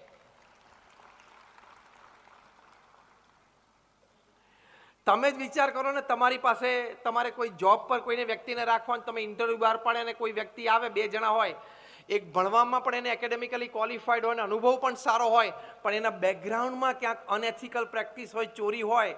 બીજો એવો હોય કે કદાચ ફ્રેશર હોય અથવા ઓછો અનુભવ હોય પણ એનું બેકગ્રાઉન્ડ એથિકલ હોય, તો તમે કોને ચૂઝ કરશો? કોને ચૂઝ કરશો? એથિકલ વ્યક્તિને જ. તો નીતિમત્તા અને પ્રામાણિકતા એ જીવનમાં કોઈ દિવસ ચૂકવા નહીં. અહીં ભરૂચમાં જ ડિસ્ટ્રિક્ટ કોર્ટના જજ હતા મનુભાઈ ઠક્કર, જે BAPS સંસ્થા સાથે ખૂબ સારી રીતે સંકળાયેલા અને પ્રમુખ સ્વામી મહારાજ પ્રત્યે એમને અનન્ય ગુરુભાવ. એમના જીવનમાં કેટલી નીતિમત્તા અને પ્રામાણિકતા. અહીં પ્રમુખ સ્વામી મહારાજ ભરૂચમાં હતા ત્યારે જ જે આપણું હાઈવે ઉપર મંદિર છે જાડેશ્વર, ત્યાં મનુભાઈ એક વખત પ્રમુખ સ્વામી મહારાજ દર્શન માટે આવે ને એમણે વાત કરી કે એમણે ઓફિસ કામ સિવાય સરકારી ગાડી ક્યારેય વાપરી નથી. ઘરેથી કોર્ટ જવાનું હોય, કોર્ટથી ઘરે જવાનું હોય ત્યારે સરકારી ગાડી વાપરે, પણ જો ઘરેથી પાછું મંદિરે દર્શન કરવા આવવાનું હોય તો પોતાની ખાનગી ગાડી વાપરે. કોઈક વખત સમયની અનુકૂળતા ના રહેતી હોય, એવો રૂટ સેટ થયેલો હોય અને મંદિરે થઈને ઘરે જવાનું હોય તો એટલું પેટ્રોલનું બિલ એ સરકારી ગાડીનું મનુભાઈ ઠક્કર જાતે ભરી દેતા. કેટલી પ્રામાણિકતા. પછી એમને ખબર પડી કે ગુજરાતમાં તો 60 લાખ કેસ પેન્ડિંગ છે કોર્ટ્સમાં. મનુભાઈ ઠક્કરે ડિસ્ટ્રિક્ટ જજ તરીકે ગુજરાત હાઈકોર્ટના ચીફ જસ્ટિસને વિનંતી કરી કે મને લોક અદાલત ચાલુ કરવા દો. અહીં ભરૂચમાં જ એમને લોક અદાલત ચાલુ કરી. અને લોક અદાલત ચાલુ કરીને એક જ દિવસમાં એમણે 17,000 કેસ સોલ્વ કરેલા. તમને ખબર છે કે લોક અદાલતની સિસ્ટમ ગોઠવાય. પછી એ રાજકોટમાં એમની બદલી થઈ, ત્યાં રાજકોટ આવ્યા હતા. એ રાજકોટમાં પણ એમને લોક અદાલત યોજી અને એક જ દિવસમાં 10,000 કેસ સોલ્વ કરાવડાવ્યા, બધાને સંતોષ. પણ એ કાયમ પ્રમુખ સ્વામી મહારાજને કહેતા કે સ્વામી, આપ જેવા સંત અને આપ જેવા ગુરુનો શિષ્ય હું છું, મને કોઈ દિવસ ભ્રષ્ટાચારનો વિચાર જ નથી આવતો. અને કેટલી ક્રેડિટ સાથે જીવન જીવ્યા. એક જ આ સદગુણ છે જે કોઈ પણ સમયે કોઈ પણ સમુદાયની વચ્ચે તમને ઉન્નત મસ્તક સાથે ઊભા રહેવાની તક આપશે. એ છે પ્રામાણિકતા અને નૈતિકતા. તમારી પાસે કરોડો રૂપિયા હશે, પણ નીતિમત્તા અને પ્રામાણિકતામાં ચૂક હશે તો તમે દરેક સમાજની વચ્ચે ઉન્નત મસ્તકે નહીં જીવી શકો. કોઈક જગ્યાએ સમાજમાં સમુદાયમાં જશો અને ત્યાં તમને બે વ્યક્તિઓ નજર પડશે કે આને મારા કૌભાંડની ખબર છે, તરત મોઢું નીચું થઈ જશે. To hold your head high in the midst of any community, any gathering, the most important quality is your honest living. પ્રામાણિક જીવન જીવે તો જ મનુષ્ય છે, બાકી તો પશુ જીવન છે જ ને. હમણાં રાત્રે 12 વાગશે એટલે બધા રસ્તા સુમસાન થઈ જશે, એટલે રોડ ઉપર બધા કૂતરાઓ દોડી આવશે, બસશે. કારણ કે એકબીજાની ટેરિટરીમાં થોડાક ઘૂસશે ને એટલે બધા બસશે ને ટોળું ભેગું કરશે. અને અડધો રોટલો અડધી રોટલી કોકને ક્યાંકથી મળી જશે ને એટલે ખેંચતાણ કરશે. અને એક્ઝેક્ટલી 12 કલાક પછી કાલે બપોરે 12 વાગે કોર્પોરેટ ઓફિસમાં બેસીને 3 પીસ સૂટ પહેરીને ટાઈ પહેરીને અડધા એકર માટે જ થશે. જે રાત્રે 12 વાગે રોડ ઉપર અડધા રોટલા માટે થાય છે, એટલે બીજા દિવસે એક્ઝેક્ટ 12 કલાક પછી 1 એકર માટે, અડધા એકર માટે, 1 વીઘા માટે, અડધા વીઘા માટે, એક શેઢા માટે પણ એ જ થશે. 7-12 નામ નંખાવી દેતું એ તો કઈ પશુ જેવા ધંધા કરે. નીતિમત્તા અને પ્રામાણિકતા નહીં હોય, તમને તાત્કાલિક લાભ થઈ જશે અને મજા પણ આવી જશે અને થપ્પી હાથમાં પણ આવી જશે. પણ અત્યારે સીબીઆઈ ને ઈડી બહુ એક્ટિવ છે, ખબર છે ને. કાયદો કાયદાનું કામ કરશે અને ભગવાન પાપ પુણ્યનું એનું કામ કરશે. કર્મનો સિદ્ધાંત તો લાગુ પડે જ છે. આજે નહીં તો કાલે, કાલે નહીં તો પરમ દિવસે, પરમ દિવસે નહીં તો 5 વર્ષે, 5 વર્ષે નહીં તો 10 વર્ષે. ખોટું કર્યું છે બહાર આવ્યા વગર રહેશે નહીં. The world is round, it does not have any corners, it does not have the place to keep your wrongs. પૃથ્વી ગોળ છે એટલે એની પાસે કોઈ ખૂણો નથી, અને ખૂણો નથી એટલે આપણે કરેલું ખોટું કામ સંઘરવાની એની પાસે કોઈ જગ્યા નથી. બહાર આવશે જ. એટલે અનૈતિક કે અપ્રામાણિકતાથી થોડો લાભ તમે તાત્કાલિક લઈ લીધો, પણ એ વસ્તુ બહાર આવશે એટલે તમે સેકન્ડ્સમાં હીરોમાંથી ઝીરો થઈ જશો. એમ આઈ રાઈટ? થાય છે કે નહીં? જેણે જેણે ક્રિકેટ બોલ સાથે ચેડા કર્યા, એનો શેપ બદલવાનો પ્રયત્ન કર્યો, ઓવરશાઇન પ્રયત્ન કર્યો, અંડરશાઇન પ્રયત્ન કર્યો, ખિસ્સામાંથી પતરી કાઢીને બોલ સાથે ઘસ્યો અને વિવિધ સીસીટીવી કેમેરામાં આવી ગયું, એ બધાય ક્રિકેટ છોડવું પડ્યું કે નહીં? હા કે ના? અને જેણે બેંક સાથે ચેડા કર્યા બધાય દેશ છોડવો પડ્યો કે નહીં? 2-3 જણા લંડન ભાગી ગયા છે, 1-2 જણા કેરેબિયન આઇલેન્ડમાં છે, બધાને પાછા લાવવાના છે. અને Tihar jail with wide arms open ready to hug. પોળા હાથ કરીને કે આવી જ જા, ભેટી લઉં. 1-2 ને તો યુકેના હોમ સેક્રેટરીએ સાઇન કરી જ દીધી છે, એટલે એ તૈયારીમાં જ છે. ટૂંકમાં સિદ્ધાંત શું? ખોટું લાંબુ ચાલતું નથી. Repeat with me. ખોટું લાંબુ ચાલતું નથી. હવે આખું વાક્ય બોલો. Again, last time. ખોટું લાંબુ ચાલતું નથી. આ વાક્ય પણ રોજ બોલવાનું. શરૂઆતમાં ગભરામણ થશે વાક્યો બોલતા, તમે બધા હસ્યા કે અમે કહો? તમે સમજી ગયા, અમે સમજીએ છીએ. પણ એ બોલજો તો નીતિમત્તા અને પ્રામાણિકતાના માર્ગ ઉપર તમે ચાલી શકશો, તો તમને જીવનમાં આનંદ થશે. 2001માં જ્યારે ભુજમાં ભૂકંપ આવ્યો અને BAPS સંસ્થાએ ત્યાં રાહત પ્રવૃત્તિ શરૂ કરી, પ્રમુખ સ્વામી મહારાજે તાત્કાલિક બધા રિસોર્સિસ કામે લગાડી દીધા. એ વખતે લોકો કહેતા, જો પ્રમુખ સ્વામી મહારાજની પ્રામાણિકતા અને નૈતિકતા ઉપર સમાજને કેટલો વિશ્વાસ. તમને યાદ હોય તો ભૂતપૂર્વ એક પ્રધાનમંત્રી શ્રી આપણા ભારત દેશના એવું બોલેલા કે અમે કેન્દ્ર સરકારમાંથી રાહત પ્રવૃત્તિ માટે 1 રૂપિયો છોડીએ છીએ અને એકચ્યુઅલ યુઝર, એન્ડ યુઝર અને એકચ્યુઅલ લાભાર્થી સુધી પહોંચતા 15 પૈસા થઈ જાય છે. એક પ્રધાનમંત્રી બોલેલા છે, ખબર છે ને? પ્રમુખ સ્વામી મહારાજની નીતિમત્તા અને પ્રામાણિકતા ઉપર એટલો વિશ્વાસ, લોકો આ વાતને ટાંકીને એમ બોલતા કે પ્રમુખ સ્વામી મહારાજની BAPS સંસ્થામાં આ ભુજમાં રાહત કાર્યમાં આપણે રૂપિયો આપીએ છીએ, એ ગ્રાઉન્ડ ઉપર એકચ્યુઅલી લાભાર્થી પાસે પહોંચતા 1.25 રૂપિયો થઈ જાય છે.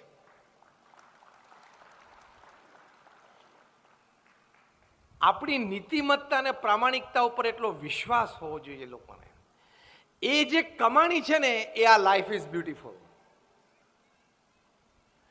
પૈસો હોવો એક વાત છે, અને લોકોને આપણા પ્રત્યે આદર અને પ્રેમ, અને આદર અને પ્રેમ કરતા પણ મોટી વાત વિશ્વાસ હોવો, એ જીવનની સૌથી મોટી કમાણી છે.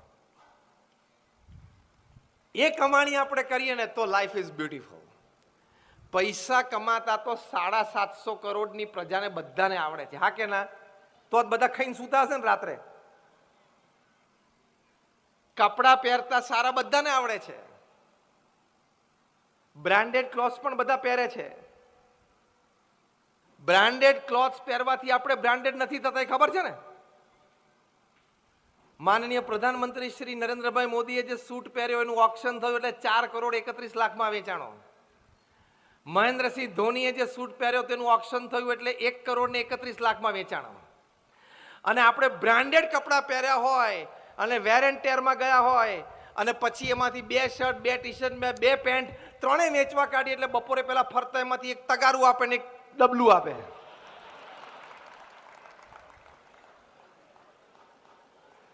નહીં, બપોરે પેલા લોકો બપોરે એમ ફરતા હોય છે ને, જૂના કપડા લઈ જાય અને તગારા આપે, ડોલ આપે. આપણા કપડા બ્રાન્ડેડ હોય, વર્લ્ડ બેસ્ટ બ્રાન્ડેડ કપડા હોય, પણ એના ડોલ ને તગારા આવે. અને આ બે વ્યક્તિઓની વાત કરી, એમને કપડા બ્રાન્ડેડ નહોતા છતાં આટલી કિંમત આવી, કારણ વ્યક્તિ બ્રાન્ડેડ હતા.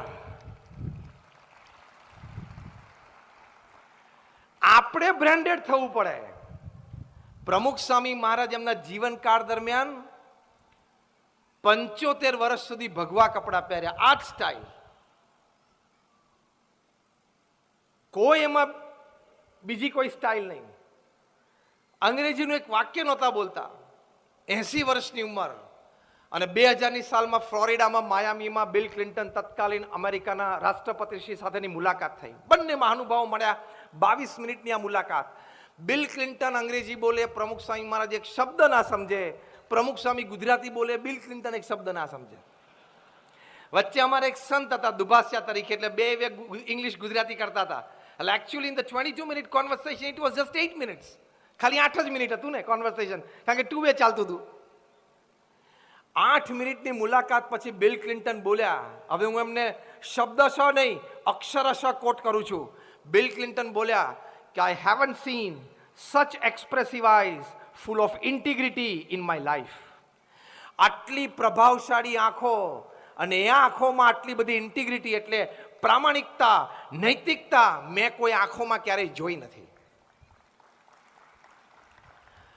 અમેરિકાના પ્રેસિડેન્ટ ભારતના કોઈ 80 વર્ષના વૃદ્ધ સાધુની પર્સનાલિટીથી ઇમ્પ્રેસ થાય? અને એ પણ Bill Clinton. Bill Clinton 6 foot 3 ઇંચની height, smart, handsome and charismatic. અને અમેરિકાના ટોપ 5 પ્રેસિડેન્ટ્સ તમે લો ને, George Washington, Abraham Lincoln, John F Kennedy, Ronald Reagan, એ કક્ષાની એ વ્યક્તિ. અને દુનિયાભરના 50 મોટા ઇન્સ્ટિટ્યૂટ્સ અમેરિકાના ફંડિંગ ઉપર ચાલે. તમે વર્લ્ડ બેંક લો, તમે ઇન્ટરનેશનલ મોનિટરી ફંડ લો, એ નોમિનેટ કરે ને આ વ્યક્તિને બનાવો. જો નોમિનેટ કરી દીધા ને, વર્લ્ડ બેંકના પ્રેસિડેન્ટ બની ગયા જો બાઇડનના નોમિનેશનના. એની તાકાત છે. દુનિયાભરની ટોપ 50 સંસ્થાઓ અને 100 સંસ્થાઓ અમેરિકાના ફંડિંગ ઉપર ચાલે છે. અમેરિકન ડોલર આપવાનું બંધ કરી દે એટલે બધાય ઘર જ બેસવાનું. કેટલો એનો R&D પાવર, કેટલો એનો મિલિટરી પાવર, કેટલો એનો ફાર્મા પાવર, અનબિલિવેબલ. અને ગમે ત્યારે ડોલરને ઉછાળો હોય ને, આમ રમતા રમતા ઉછાળે. અને આપણે અહીંયા 72 થી 75 78 ને 80 82 84 અડી જાય ડોલર. એ ત્યાંથી ખાલી સવારે આમ ઉછાળે ને, બ્રશ કરતા કરતા અહીંયા ઉપાધિ લાવી દે. અરે દુનિયાભરમાં ઉપાધિ લાવી દે. એટલી તાકાત આ દેશની. એના પ્રમુખ એટલે દુનિયાના રાજા કહેવાય. એ કોઈ દિવસ કોઈનાથી પ્રભાવિત ના થાય. અહીંયા પ્રભાવિત થયા અને કદાચ ઇમ્પ્રેસ થાય તો એક્સપ્રેસ ના થાય. અમેરિકન ઇગોઇસ્ટિક એ આડો આવી જાય છતાંય એક્સપ્રેસ થઈ ગયા કે આવી આંખો મેં જોઈ નથી. અને વિદાય વખતે પ્રમુખ સ્વામી મહારાજે તો સાજી કેમનો હાથ પકડીને કહ્યું કે સાહેબ અમારું ગાંધીનગરમાં અક્ષરધામ જોવા માટે આવજો. એટલે અમારા દુભાષા સંતે કીધું કે yeah he is inviting you to visit Swaminarayan Akshardham at Gandhinagar. Bill Clinton તરત બોલ્યા કે when he is inviting I will come. અને આવ્યા. પ્રમુખ સ્વામી આમંત્રણ આપે છે તો હું આવીશ. એમનું વ્યક્તિગત નિમંત્રણ છે અને આવ્યા. હવે એક વાક્ય અંગ્રેજીનું નહીં, કોઈ એવા ઝાકઝમાટવાળા કપડાં નહીં, 80 વર્ષના વૃદ્ધ વ્યક્તિ, એનાથી અમેરિકન પ્રેસિડેન્ટ આટલા પ્રભાવિત થઈ જાય. નીતિમય અને પ્રામાણિક જીવન. અહીંયા કોઈ જગ્યાએ અત્યારે કીડીઓ દેખાતી નથી. તમે સાકરનો એક કટકો મૂકો એટલે 5 15 25 કીડીઓ ભેગી થઈ જાય ને અડધો કલાકમાં. નાઉ લિસન ટુ માય ક્વેશ્ચન્સ. કીડીઓ જે સાકરના કટકા પાસે આવે છે એ સાકરના કટકાનો રંગ જોઈને આવે છે? હા કે ના? બીજું, કીડીઓ જે સાકરના કટકા પાસે આવે છે સાકરના કટકાનો આકાર જોઈને આવે છે? નો. કીડીઓ જે સાકરના કટકા પાસે આવે છે સાકરની સુગંધને લીધે આવે છે? નો. એક જ કારણથી આવે છે. કીડીઓ સાકરના કટકા પાસે એક જ કારણથી આવે છે. કારણ બોલો, બોલો. મીઠાશ. આ તમારો અડધો જવાબ છે. જવાબ સાચો છે પણ અડધો છે. કીડીઓ સાકરના કટકા પાસે આવે છે મીઠાશના કારણે આવે છે, એ અડધો જવાબ. બાકીનો અડધો જવાબ એ છે કે મીઠાશ તો છે પણ મીઠાશ સિવાય કાંઈ નથી. That is more important. ઘણી વ્યક્તિઓમાં મીઠાશ હોય, નૈતિકતા પ્રામાણિકતાની હોય, પણ એ મીઠાશ સિવાય પાછું બીજું પણ ઘણું બધું હોય. મીઠાશ છે એટલે કે ગળપણ છે, અને ગળપણ સિવાય કાંઈ નથી. એ અગત્યનું છે. એમ પ્રમુખ સ્વામી મહારાજના હૃદયમાં ગળપણ, નૈતિકતા અને પ્રામાણિકતા એના સિવાય કાંઈ નથી. પ્રમુખ સ્વામી મહારાજનો શતાબ્દી મહોત્સવ ઉજવાયો. 1 મહિના સુધી રોજ સાયમ સભામાં 10 12 14 15 પ્રતિષ્ઠિત મહાનુભાવો, રાજ્ય કક્ષાના, દેશ કક્ષાના, આંતરરાષ્ટ્રીય કક્ષાના આવતા હતા અને મહંત સ્વામી મહારાજ સાથે મંચસ્થ થતા હતા.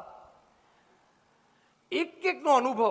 મહંત સ્વામી મહારાજ તો બહુ મિતભાષી છે, બહુ ઓછું બોલે છે, પણ મહંત સ્વામી મહારાજની આંખો અને ચહેરા પરની નિર્દોષતાથી એટલા બધા પ્રભાવિત. લિએન્ડર પેસ આવેલા, જે ભારતના એક બહુ જ સારા tennis player, 18 grand slam titles છે. ટેનિસની ટુર્નામેન્ટ્સ તો ઘણી બધી થાય. આજે જ સારા સમાચાર છે કે સ્વિસ ઓપન આપણે ભારતીયો બંને જણા ડબલ્સ જીત્યા પહેલી વાર.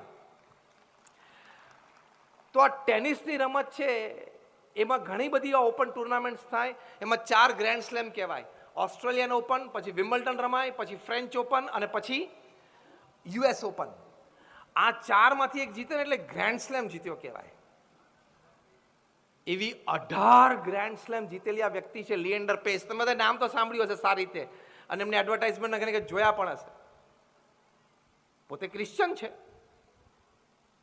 પણ બહુ જ તમે એમને મળો એટલે સંસ્કારી અને ખાનદાન વ્યક્તિ લાગે.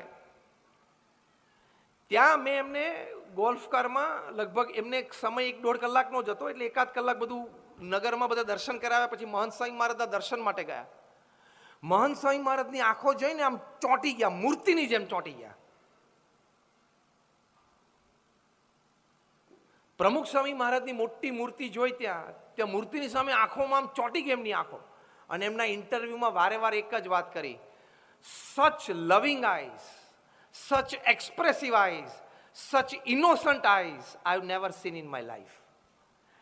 કારણ કે અંગ્રેજીમાં કહેવત છે, the eyes are the reflection of your heart. હૃદયમાં જે છે ને એ આંખમાં ડોકાય જ. હૃદયની વાતો તમે ફેશિયલ એક્સપ્રેશન અને બોડી લેંગ્વેજથી છુપાવી શકો, આંખ તો ચાડી ખાય જ કે તું અંદરથી તો મને ગાળો દે છે જ, ભલે મારી સામે સ્મિત આપતો હોય. આંખથી તો તમે છુપાવી જ ના, કારણ કે ત્યાં આપણો કંટ્રોલ જ નથી. મહંત સ્વામી મહારાજની આંખોમાં જે નિર્દોષતા છે, તમે BAPS.org ઉપર તમે વેબસાઇટમાં જો, એમના ચહેરા ઉપર 90 વર્ષની ઉંમરે જે તેજ છે, એ નીતિમય જીવન, ધર્મમય જીવન, ભક્તિમય જીવન, નિસ્વાર્થ સેવામય જીવન, દરેકનું ભલું ઈચ્છવું, પડે એવું એક જીવન, એમાંથી એ ઓજસ અને નિર્દોષતા પ્રગટે. બાકી તમે બ્યુટી પાર્લરમાં જઈને 10 લપેડા કરો તો એ તો ઓજસ ના આવે, ચામડું ધોળું થાય, ખાલી ચામડું ધોળું થાય. કાંતિ અને ઓજસ ના આવે. કાંતિ અને ઓજસ તો 3 રીતે જ આવે, કાં તો સંયમ હોય એટલે ધર્મ હોય, કાં તો સેવા હોય, અને કાં તો ભક્તિ હોય. બાકી 5-6 પ્રકારના પીછાથી લપેડા મારો, એનાથી કાંતિ ને ઓજસ ના આવે. ચામડું ખાલી ધોળું થાય 2 કલાક પૂરતું, રિસેપ્શનમાં જઈ આવવાનું. એનાથી લાંબુ કે એનો લાભ નથી. એટલે નીતિમત્તા અને પ્રામાણિકતા એ જીવનમાં અત્યંત જરૂર. પ્રમુખ સ્વામી મહારાજે આ શીખવાડ્યું. લાખો હરિભક્તોને, હજારો સ્વયંસેવકોને. 2004ની સાલમાં પ્રમુખ સ્વામી મહારાજ જ્યારે લંડન પધાર્યા ત્યારે શ્રીચંદ હિન્દુજા અને ગોપીચંદ હિન્દુજા બંને બંધુઓ પ્રમુખ સ્વામી મહારાજ પ્રત્યે એમને અત્યંત આદર ભાવને મળવા માટે આવેલા. શ્રીચંદ હિન્દુજાએ કીધું કે BAPS સંસ્થાને હું એક કોર્પોરેટ તરીકે લઉં તો મારા અનુભવ પરથી હું એટલું કહી શકું કે BAPS is the fastest growing organisation in the world. દુનિયામાં સૌથી વધારે ઝડપી પ્રગતિ અત્યારે કોઈ સંપ્રદાય સંસ્થાની હોય તો એ BAPSની છે. એની પાછળ શ્રીચંદ હિન્દુજાએ પોતે એનાલિસિસ કરેલી વાત એ વખતે કરી. આવડા મોટા બિઝનેસમેન છે, આખા યુરોપ અને ઇંગ્લેન્ડમાં 7મા સૌથી ધનાઢ્ય વ્યક્તિ છે હિન્દુજા પરિવાર. શ્રીચંદ હિન્દુજાએ કીધું કે સ્વામી, એનું કારણ એક એ છે કે તમારું તો નીતિમય અને પ્રામાણિક ધર્મમય જીવન છે, પણ તમે તમારા હરિભક્તોમાં, તમારા સ્વયંસેવકોમાં, નાનામાં નાના બાળકોમાં પણ તમે નીતિમત્તા, પ્રામાણિકતા તમે સિંચી છે. તમારા સ્વયંસેવકોનો ભાવ અમે જોયો છે. તમારા સ્વયંસેવકો જ્યારે મહેમાનોને આગતા સ્વાગતા કરતા હોય ને એમની સેવા કરતા હોય, એનો અનુભવ અમે અહીંયા મંદિરોમાં કર્યો છે. આ 80,000 સ્વયંસેવકોમાં મોટા મોટા doctors, engineers, chartered accountants, IT graduates lakh ડોલરની સેલરી છોડીને અહીંયા વાસણ ઘસવાની સેવા કરે, સાફ સફાઈની સેવા કરે.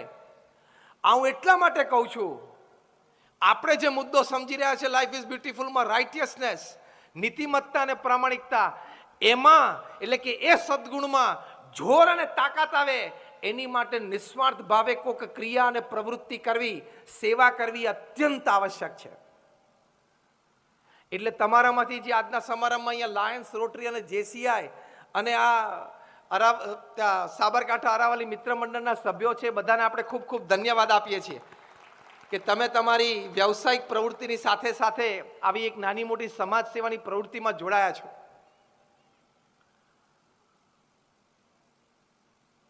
અમારો એક યુવક રૂપેશ પટેલ લંડનથી મુંબઈ આવ્યો. ઇમિગ્રેશનમાં એ અને એક પારસી વ્યક્તિ ભેગા હતા, બંને પોતાની બ્લેક બેગ ઉપાડીને ચાલતા થયા. રૂપેશ ત્યાં BAPS સ્વામિનારાયણ મંદિર દાદરે પહોંચ્યો ત્યારે ખબર પડી કે આ બેગ એને ખોલી ત્યારે આ બેગ મારી નથી. હવે સરખી જ લાગતી હતી એટલે અમે ઉતાવળમાં હતા ને ઉપાડી લીધી. પેલા પારસીને પણ ખબર પડી ગઈ હશે કે આ બેગ મારી નથી. રૂપેશે બેગ ખોલી, તો મારી ખ્યાલ આવ્યો પણ આમ ખોલી તો અંદર લેપટોપ હતું. એ લેપટોપ એને જોયું તો પોતાની બેગમાં લેપટોપ હતું, એ લગભગ $500 હતું, આમાં હતું એ $5,000 હતું. $50,000 કેશ હતા.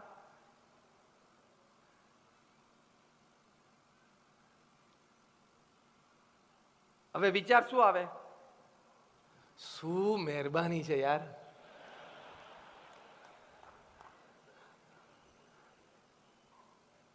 વિચાર આવે કે નહીં? રૂપેશને પહેલો વિચાર આવ્યો કે this does not belong to me. આ મારું નથી, મારાથી ન લેવાય. એટલે એમણે બધું તપાસ કરી, એમાંથી એડ્રેસ અને ફોન મળ્યું, તો અમેરિકાનો ફોન મળ્યો. એમણે ફોન કર્યો પણ કમ્યુનિકેટ ના થયું. 5-7-10 કલાક સુધી પ્રયત્નશીલ રહ્યા અને કમ્યુનિકેટ કર્યું અને કહ્યું કે તમારી બેગ ભૂલથી મારી પાસે આવી ગઈ લાગે. તો કે હા, તમારી બેગ મારી પાસે આવી ગઈ છે.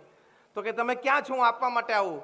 અને એ વ્યક્તિ ત્યાં અંધેરીમાં 5 સ્ટાર હોટલમાં ઉતરેલા રૂપેશ દાદર સ્વામિનારાયણ મંદિરથી ત્યાં જઈને એમને આ બેગ આપી અને પોતાની બેગ પાછી લઈ આવ્યો.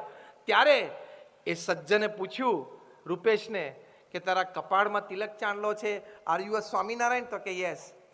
ડુ યુ બિલોંગ ટુ પ્રમુખ સ્વામી સંપ્રદાય? તો કે yes. Only you can do it.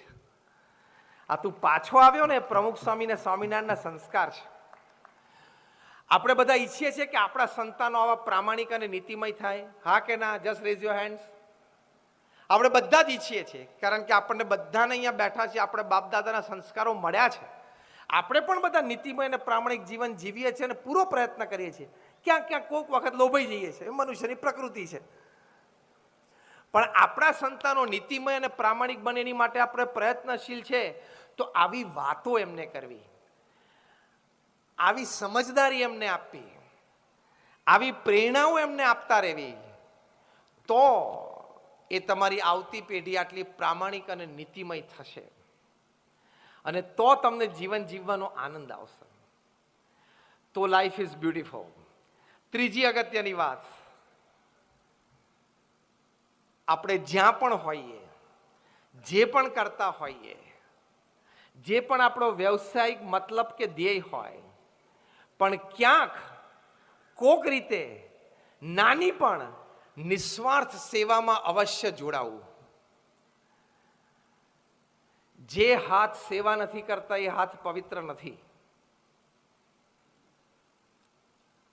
ફરી વખત રિપીટ કરું છું, જે હાથ સેવા નથી કરતા એ હાથ પવિત્ર નથી. આ શાસ્ત્રોક્ત અભિપ્રાય છે. તમે નિસ્વાર્થ સેવા કરો, સમજી લો કે આખા એનિમલ કિંગડમમાં ભગવાને આપણને સૌથી ઉપર મૂકેલા છે.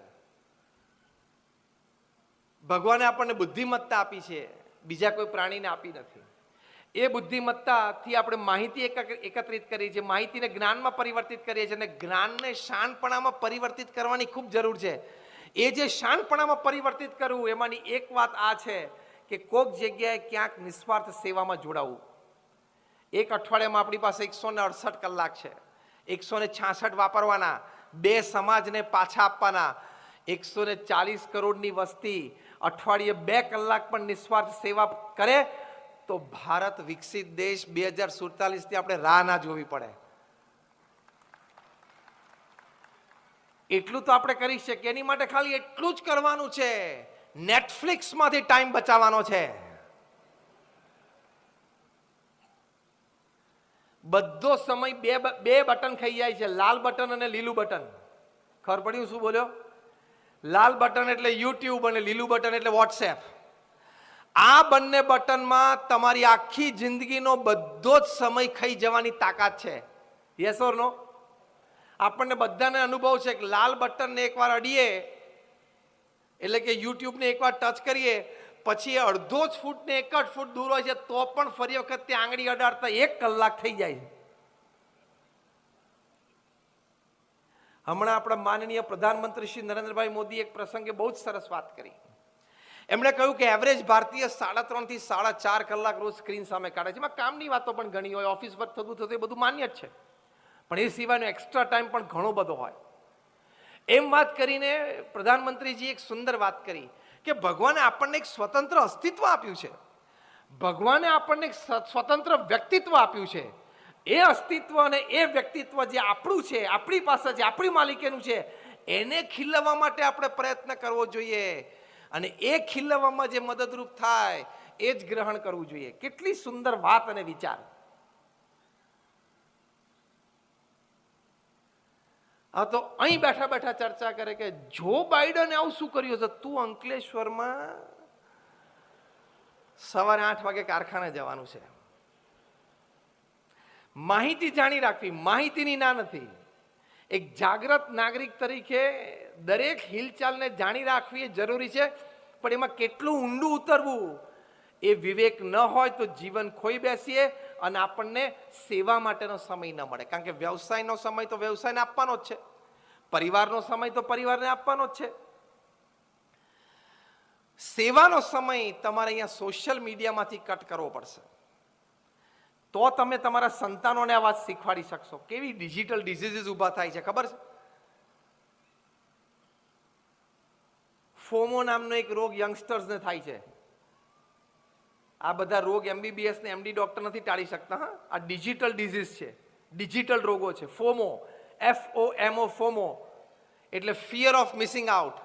5 મિત્રો ભેગા થઈને કંઈક આઈસ્ક્રીમ ખાધો, ભેગા થયા, કોલ્ડ ડ્રિંક પીધું અને એના ફોટા પાડીને ફેસબુક ઉપર પોસ્ટ કરે ને, એટલે જે રહી ગયો ને એમ થાય કે ઓહ લે હું રહી ગયો, આ લોકોએ મને બોલાયો નહીં. અને એમાં પાછા 6 જણા ઉભા ને એમાં કે આ છે ને એ જ કાયમ આવું કરે છે. બીજાની તો ઈચ્છા છે મને ફોન કરવાની, તું આવી જા, પણ આણે ના પાડી હશે. એટલી માનસિકતા આપણી મીન એન્ડ ચીપ. એની સામે જોમો મુવમેન્ટ છે, જોય ઓફ મિસિંગ આઉટ. તમે મને બધા ભેગા થઈને આઈસ્ક્રીમ ખાવ તો ના બોલાવી શકીએ ને, કંઈ વાંધો નહીં. જો હું પણ ફોટા પોસ્ટ કરું, ઘરે ડાઇનિંગ ટેબલ ઉપર પપ્પા મમ્મીને ભાઈ બહેન સાથે બેસીને આપણે પણ ઢોકળા ખાધા, એના ફોટા આપણે પોસ્ટ કરવાના. ઢોકળા ને આઈસ્ક્રીમમાં તફાવત નથી, આનંદ લેતા આવડ્યો એનો તફાવત છે ને. આ હું સેવાની દ્રષ્ટિએ કેવી રીતે લિંક કરું છું, આપણે ત્રીજો મુદ્દો સમજી રહ્યા છે લાઈફ ઇઝ બ્યુટીફુલમાં. આવા બધા હલકા મીન અને ચીપ વિચાર, પ્રવૃત્તિ અને સોશિયલ મીડિયામાંથી બહાર નીકળશો તો તમે સેવા કરી શકશો.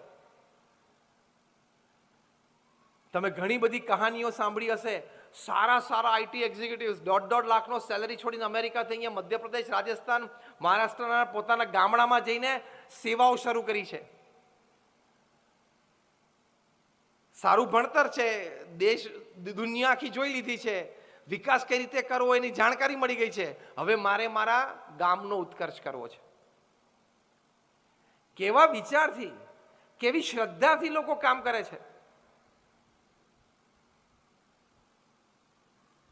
અહીંયા ડાંગ જિલ્લામાં ચિંચવાડા ગામ છે, ત્યાં ગણેશ રાવટ છે. 24 કલાક દારૂ પીવાનો, મંડળી આખી 24 કલાક દારૂ પીવે, સવારથી ઉઠીને પીવાનો, દારૂણ ગરીબી. પરિવારમાં માંડ એક ટાઈમ બધાને જમવા મળે, રોજ રાત્રે આવીને પત્નીને મારઝૂડ કરવાની,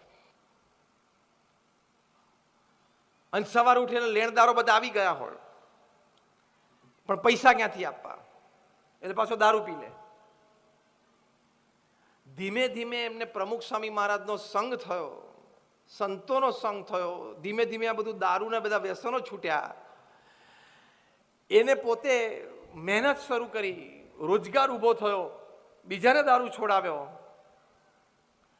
2008-9ની સાલમાં પ્રમુખ સ્વામી મહારાજ તિથલ પધારેલા ત્યારે ગણેશ રાવતે કીધું કે સ્વામી આ બધી આદતો મારા જીવનમાંથી દૂર થઈ, બીજાના જીવનમાંથી મેં દૂર કરી. આજે હું ચિંચવાડા એટલે મારું ગામ અને બીજા 5 એમ 6 ગામનો હું સરપંચ છું. હવે આ કેટલું રેર કહેવાય.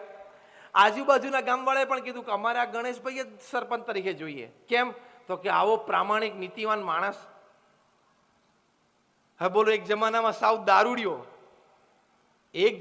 સાવ દારૂડિયો માણસને બધી રીતના ખેલ કરનારો, એની માટે આજુબાજુના ગામોમાં આટલી પ્રતિષ્ઠા થઈ ગઈ. અને એમના ગામને ભારતના રાષ્ટ્રપતિ તરફથી નિર્મલ ગ્રામ એવોર્ડ મળ્યો, એ આ ગણેશભાઈ રાવતના લીધે.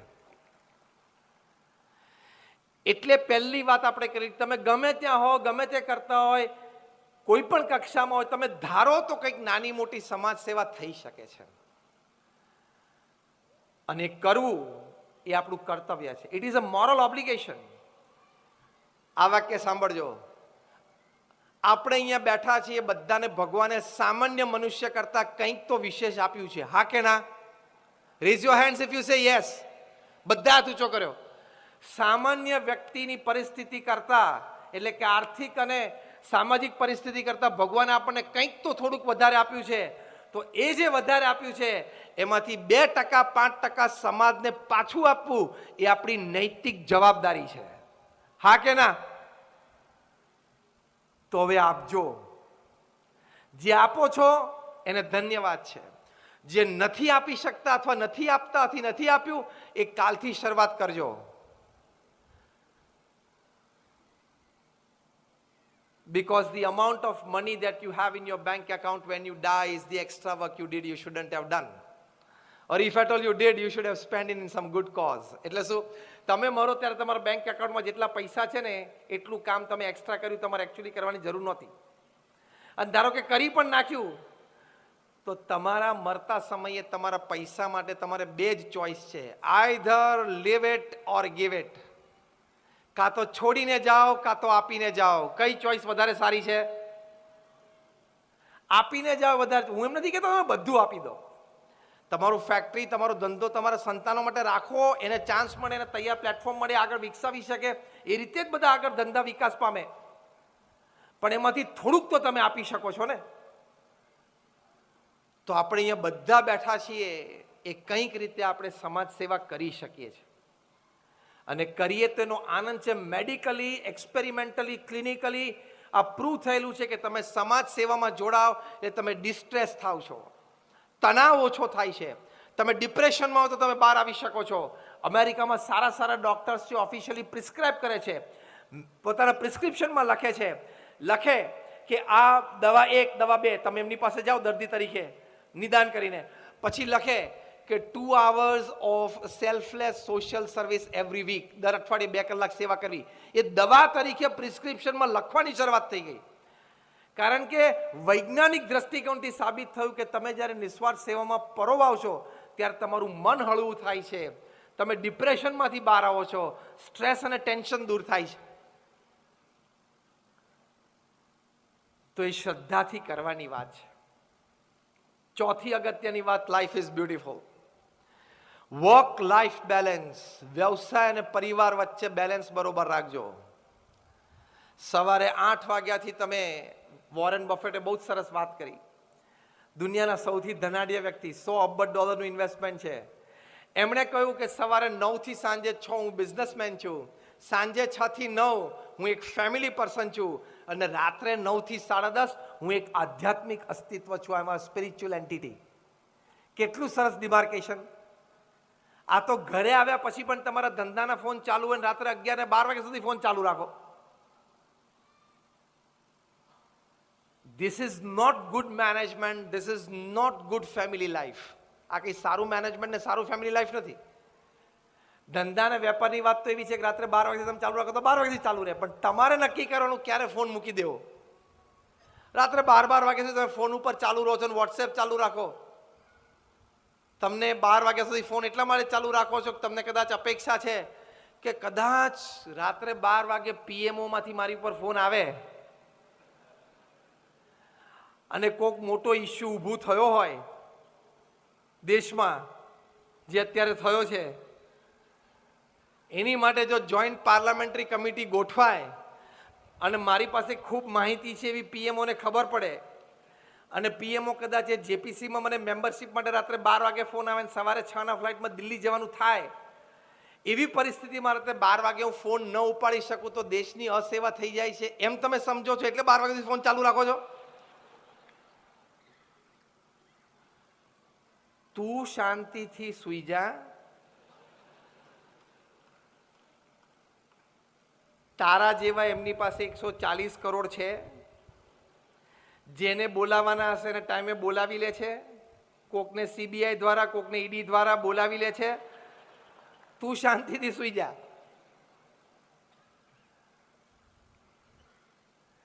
એટલે દુનિયાભરની ચિંતા રાખવાની આપણે કોઈ જરૂર નથી. સવારના પોરમાં ઉઠે એટલે પલંગમાં બેસીને પહેલો મોબાઈલ ખોલે, ડેટા ચાલુ કરે અને કયું બટન?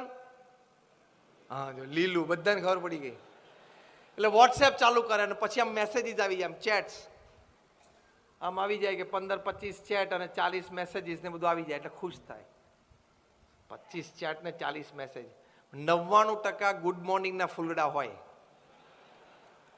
હવે એમની કહાની તમને કહું, એમાંથી એક ફૂલડું તમને ગમી જાય, એ ફૂલડું તમે બીજા ગ્રુપમાં પોસ્ટ કરો એટલે અંકલેશ્વરથી જાય મુંબઈ, મુંબઈમાં કોકને ગમી જાય ને આગળ જવા દે એટલે પેરિસ ને લંડન જાય, લંડનથી પછી ન્યુયોર્ક જાય, ન્યુયોર્કથી નૈરોબી આવે, નૈરોબીથી દુબઈથી ને મુંબઈ થઈ અને 7મા દિવસે પાછું, જો બધાને જવાબ આવડે છે, 7મા દિવસે પાછું અંકલેશ્વર આવી જાય.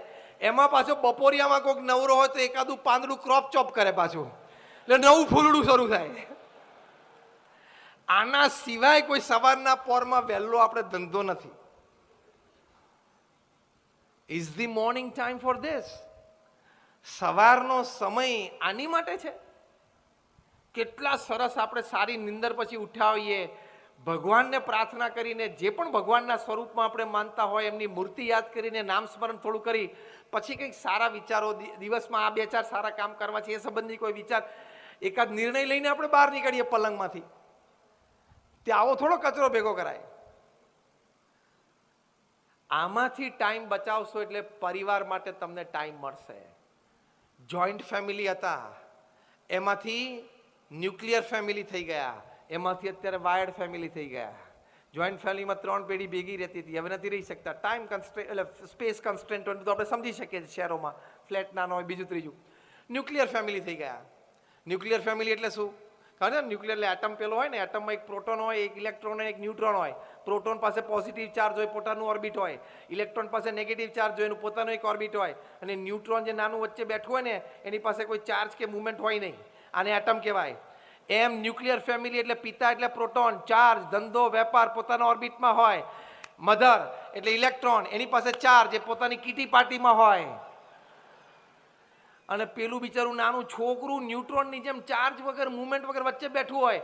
પણ જેમ પેલો ન્યુટ્રોન જોયા કરે, પ્રોટોન ઇલેક્ટ્રોન બે ફરે પણ કોઈ ન્યુટ્રોનની નજીક ના આવે, એમ મા બાપ કોઈ છોકરાની નજીક આવતા નથી. અને હું તમને બધાને સાબિત કરી દઉં કે તમે બધા તમારા સંતાનોથી નજીક નથી. એ તમને હું ભર સભામાં સાબિત કરી દઉં. Okay, are you ready for it? Pick up the challenge. હું તમને એમ કહું કે બોલિવૂડના મને 10 નામ આપો એટલે તમે મને 25 નામ આપશો. Yes or no? યસ. હું તમને એમ પૂછું કે તમે આઈપીએલના મને 5 નામ આપો, 10 નામ આપો એટલે તમે 20 નામ આપશો, વિથ ફૂલ ઇન્ફોર્મેશન કે કયો પ્લેયર કેટલા કરોડમાં વેચાણો. પણ જો ત્રીજો પ્રશ્ન પૂછું કે તમારા સંતાનો કોની સાથે હરે ફરે છે, હળે મળે છે અને એના મિત્રો કોણ છે, એવા તમારા સંતાનોના 10 મિત્રોના મને તમે નામ આપો, તો તમે મેજોરિટી ઓફ ધેમ 99.9% ફેલ થશો. છાતી ઉપર હાથ મૂકીને હાથ ઊંચો કરો કે હું ફેલ થયો. છાતી ઉપર હાથ મૂકીને કન્ફેસ કરો, અહીંયા સુધારવા માટે આવ્યા છો. ચલો કન્ફેસ કરો કે મને મારા સંતાનના 10 મિત્રના નામ નથી આવડતા. હા કે ના? જો ઘણા બધા હાથ ઊંચા કર્યા, તો હવે મારે જે કહેવાનું છે કહી દઉં. શરમ નથી આવતી?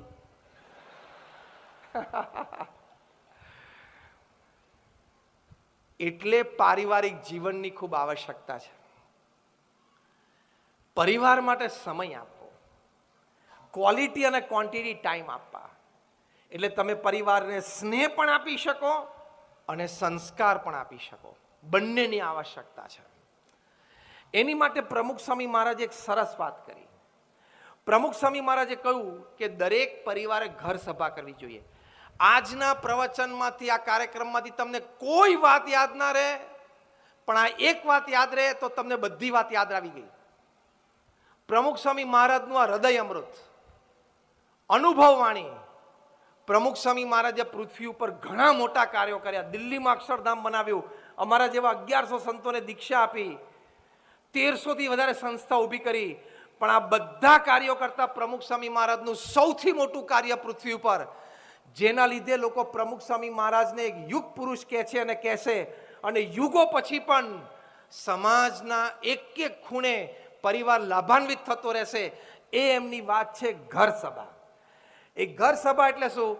તમારે પરિવારજનોએ અઠવાડિયામાં 2 વખત, જે તમે 3, 4, 5, 7 પરિવારજનો પરિવારમાં સાથે રહો છો, એ રાત્રે 25-30 મિનિટ માટે સાથે બેસો. Without the help of the dinner plate, without the help of the TV set. કેવળ આધ્યાત્મિક સેશન માટે પહેલી 5 મિનિટ ભગવાનનું નામ સ્મરણ કરો. તમને જે પણ ભગવાનના સ્વરૂપમાં શ્રદ્ધા હોય એનું નામ સ્મરણ કરો. પછી 10 મિનિટ તમે રામાયણ, મહાભારત, ભાગવત ગીતા, શ્રીમદ ભાગવત જેવો ગ્રંથ વાંચો. પછી 5 મિનિટ એક્સપિરિયન્સીસ શેર કરો, શું વાત ગમી, શું વાત સારી લાગી. અને રોજ જુદા જુદા પરિવારજનોએ વાંચનનો કાર્યક્રમ રાખવાનો. અને પછી 5-10 મિનિટમાં ડેઝ હેપનિંગ્સ તમે શેર કરો કે આજે કોને શું વાત, સંતાનોને સ્કૂલ કોલેજમાં કોઈ પ્રસંગ હોય, તમારે કોઈ પ્રસંગ ફેમિલી સાથે શેર કરવો હોય. પ્રમુખ સ્વામી મહારાજાને ઘર સભા કહેતા અને પોતે કહેતા પોતાના વિશાળ અનુભવ પરથી કે ઘર સભાથી વિશ્વ શાંતિ થશે. અને આજે હું તમને બધા પાસે અમે એક સોનાના થાળમાં 32 પકવાન પીરસીએ છીએ કે તમે આ ઘર સભાનો પ્રયોગ અઠવાડિયામાં 2 વખત ચાલુ કરો અને 6 મહિના તમે જુઓ, તમારા પરિવારમાં સંવાદિતતા વધશે. સાસુ વહુના ઝઘડા હશે તો એ મટી જશે. ભાઈ ભાઈ વચ્ચે વિખવાદ હશે તો એ દૂર થશે. બાપ અને બેટા વચ્ચે કોઈ ગેરસમજ હશે તો એ મટી જશે. આવા હજારો પ્રસંગો બીએપીએસ સંસ્થામાં જે પરિવારો જોડાયેલા છે ને ઘર સભાથી લાભ થયેલો છે, એ પ્રસંગો એની અનુમતિ લઈને અમે નામ ગામ સાથે ઘર સભા નામની પુસ્તિકામાં પ્રકાશિત કર્યા છે. આવા લાભ તમને થશે. This is life is beautiful. Otherwise, with 5 factories in Ankleshwar and a divorce in your life, you are a divorcee and a failure, not a successful businessman. અંકલેશ્વરમાં 5 કારખાના હોય પણ તમે છૂટાછેડા લીધા હોય તો તમે જીવનમાં ફેલિયરનું ટેગ લાગશે, સક્સેસનું ટેગ નહીં લાગે. અંકલેશ્વરમાં તમારા 10 કારખાના હશે પણ તમારા દીકરા સાથે તમારે સંવાદિતતા નહીં હોય અને દીકરો અને દીકરાની બહુ જુદા રહેતા હશે અને બોલવાના સંબંધ નહીં હોય તો તમારા 10 કારખાના માટે તમને સક્સેસનું ટેગ નહીં લાગે. સમાજ તો એમ જ કહેશે કે 10 કારખાનામાં 1500 કર્મચારીઓને સાચવી શક્યો પૈસા આપીને, પણ દીકરાને દીકરાની વહુને ના સાચવી શક્યો. એ ટેગ તો લાગશે જ. સો અંગ્રેજીમાં કહેવત છે, even if you won the hall world but if you loose your family you are a loser. તમે દુનિયા જીતો પણ પરિવારને ખોઈ બેસો તો તમે લૂઝર જ છો. એટલે પ્રમુખ સ્વામી મહારાજ ઘર સભાનો આગ્રહ રાખતા હતા અને આ મહાપુરુષોના વિચારો સાથે સંમત છે. ડોક્ટર એપીજે અબ્દુલ કલામને આ ઘર સભાની ખબર નહોતી. પોતે વિચારશીલ વ્યક્તિ, દુનિયાની 48 યુનિવર્સિટી એમને માનદ પીએચડી અને ડિલીટની ડિગ્રી આપી છે અને engineer, scientist, people's president, missile man of India. એમણે પોતાને પ્રમુખ સ્વામી મહારાજ સાથેની મુલાકાતનો અનુભવ માટેનું પુસ્તક લખ્યું છે ટ્રાન્સેન્ડન્સ. એનું સબટાઇટલ છે માય સ્પિરિચ્યુઅલ એક્સપિરિયન્સીસ વિથ પ્રમુખ સ્વામી મહારાજ. એ પુસ્તકમાં એમણે એ જ્યારે પ્રમુખ સ્વામી મહારાજને અર્પણ કરવા આવ્યા અને લોકાર્પણ સમારોહ સારંગપુરમાં યોજાયો ત્યારે એમણે બહુ જ સરસ વાત કરી. એમણે કહ્યું કે આપણે વિશ્વ શાંતિની વાત કરીએ છીએ, કેવી રીતે થાય?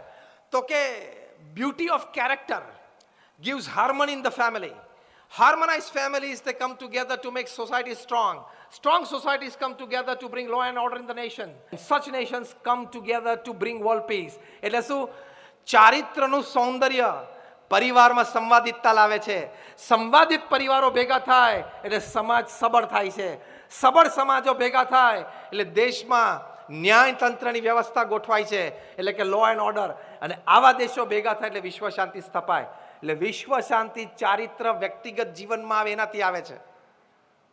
એ આ ઘર સભાથી પ્રાપ્ત થાય છે. એટલે આ પારિવારિક મૂલ્યો એની ખૂબ જરૂર છે. અને છેલ્લી 5 મિનિટમાં તમને એક વાત, લાઈફ ઇઝ બ્યુટીફુલ, શિરમોર તાજ સમાન, your faith in God.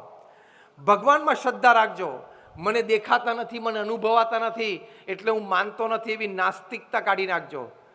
You walk by faith.